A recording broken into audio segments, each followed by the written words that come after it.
রাজপ্রাসাদের বিলাসিতা ছেড়ে আল্লাহ তাআলার সন্তুষ্টি বেছে নিয়েছেন ইসলামের এক মহিয়সী নারী। অত্যাচারী ফেরাউনের স্ত্রী হয়েও তিনি ছিলেন ঈমানী শক্তিধর এক নারী। ইতিহাসে যিনি পরিচিত হযরত আসিয়া আলাইহিসসালাম নামে পরিচিত, যিনি জান্নাতে আল্লাহ তাআলার আরশের নিচে তার জন্য একটি ঘর চেয়েছেন। আসসালামু আলাইকুম রহমতুল্লাহি বারাকাতু। সম্মানিত ভিউয়ার্স, আপনাদের কাছে অনুরোধ রইল ভিডিওটি শুরু হওয়ার আগে র্যান্ডম প্লেস চ্যানেলটিকে অবশ্যই সাবস্ক্রাইব করুন। শত অত্যাচারের ভিড়েও তিনি কখনোই আল্লাহর থেকে বিমুখ হয়নি। আজও তিনি শত মুসলিম নারীর অনুপ্রেরণার এক নাম। ক্ষমতা, প্রাসাদ আর রাজকীয় জীবন সবকিছু ছেড়ে একজন নারী বেছে নিয়েছিলেন ঈমানের পথ। তিনি ছিলেন মিশরের অত্যাচারী শাসক ফেরাউনের স্ত্রী হযরত আসিয়া আলাইহিসসালাম।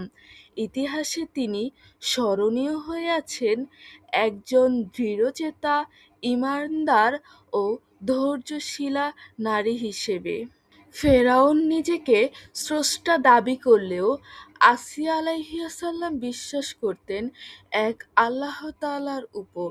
তিনি ছিলেন মানবিক, দয়ালু ও অসহায় মানুষের আশ্রয়দাতা। ঠিক সে সময়ে বনী ইসরাইলের ঘরে জন্ম নেন হযরত মূসা আলাইহিসসালাম। ফেরাউন ভবিষ্যদ্বাণী শুনে বনী ইসরাইলের সকল নবজাতক শিশুদেরকে হত্যা শুরু করেছিল। আল্লাহ তাআলার নির্দেশে শিশু নবী হযরত মূসা আলাইহিসসালামকে তার মা জননী একটি কাঠের বাক্সে ভরে সিন্ধুকে ভাসিয়ে দেওয়া হয় নীল নদে।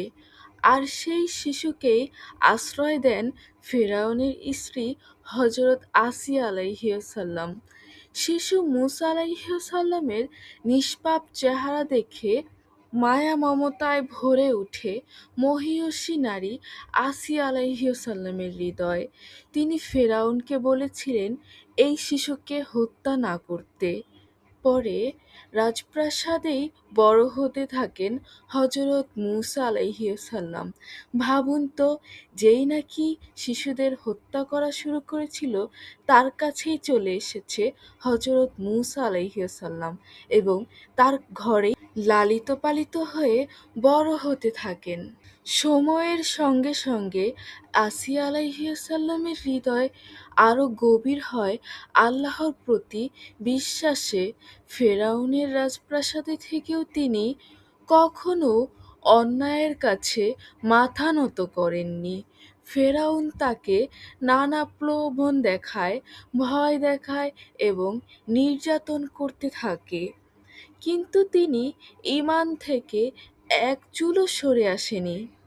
বর্ণনায় এসেছে, ফেরাউনের নির্দেশে হযরত আসিয়া আলাইহিসসালামের হাত পায়ের মধ্যে পেরেক মারা হয়। তার শরীরের প্রতিটা চামড়া খুলে নেওয়া হয়। উত্তপ্ত রোদের মধ্যে তাকে ফেলে রাখা হয়। তবুও তার জিহ্বায় ছিল আল্লাহ তাআলার পবিত্র নাম এবং জিকির। দুনিয়ার রাজত্বের বদলেই তিনি চেয়েছিলেন আখিরাতের শান্তি। তখনই তিনি আল্লাহ তাআলার কাছে সেই বিখ্যাত দোয়াটি করেছিলেন, হে আমার প্রতিপালক, আমার জন্য আপনার কাছে জান্নাতে একটি ঘর নির্মাণ করুন। আমাকে ফেরাউন ও তার দুষ্কর্ম থেকে উদ্ধার করুন আর আমাকে জালিম সম্প্রদায় থেকে মুক্তি দিন। আল্লাহ তাআলা সেই দোয়াকেই সূরা তাহরিমের ১১ নং আয়াতের মধ্যে বর্ণনা করেছেন।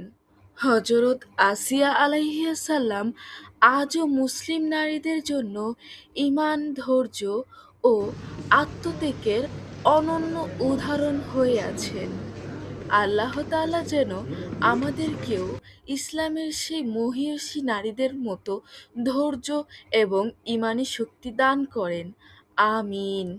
সম্মানিত ভিউয়ার্স, আপনাদের কাছে অনুরোধ রইল র্যান্ডম প্লেস চ্যানেলটিকে অবশ্যই সাবস্ক্রাইব করে পাশেই থাকেন। সুস্থ থাকুন, ভালো থাকুন। আল্লাহ হাফেজ।